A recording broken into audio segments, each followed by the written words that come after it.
Hello, blessed Sunday po, and we have a Sunday grill with Daddy Cooks. First, we set up our grill. Meron po tayong hot zone at saka cold zone. Sa hot zone, nilalagay po natin yung mga isasalang natin na pork or anything na gusto po natin i-grill. Tapos dun sa cold zone, ilalagay po natin yung mga isi-stand po natin ng mga pork. So, ang mga lulutuin po natin ngayon ay pork liempo original, pork liempo barbecue, at yung moksal na pork barbecue po natin. Mas maganda po kung meron po tayong thermometer para mamamonitor po natin ang temperature ng ating gagawin.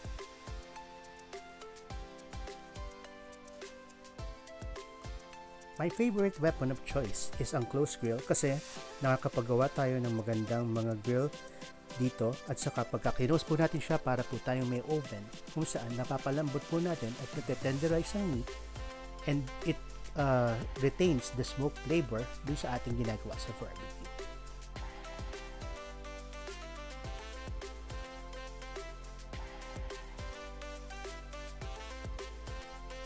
It is important to consider na pipili po tayo ng magandang meat at meron po tayong suki na magbibigay po sa atin ng kalidad na meat para hindi po tayo magkaroon ng problema at enjoyable po ang ating grill experience.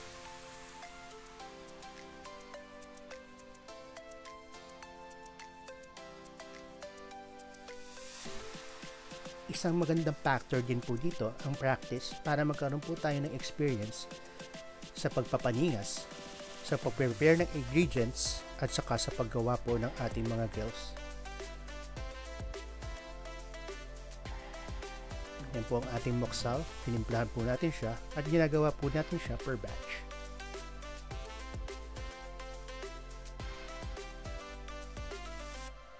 By the way, test broadcast pa lang po nito. Ito ang ginagawa natin kaya wala pa po tayong mga exact minutes, ingredients at saka temperature reading na i-discuss po for now. But on the succeeding na gagawin po natin ng mga videos, ibibigay po natin ng mga fine details and specific techniques kung paano po tayo nagagawa sa grill.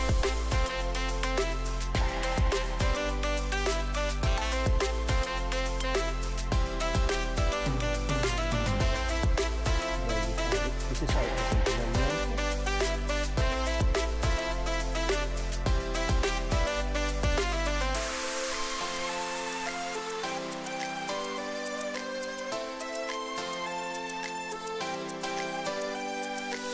parati din po natin pinapakita yung open na grill para makakita po natin yung product natin. Pero most of the time, sarado po siya para maganda po ang circulation ng heat at saka maluluto po siya ng even.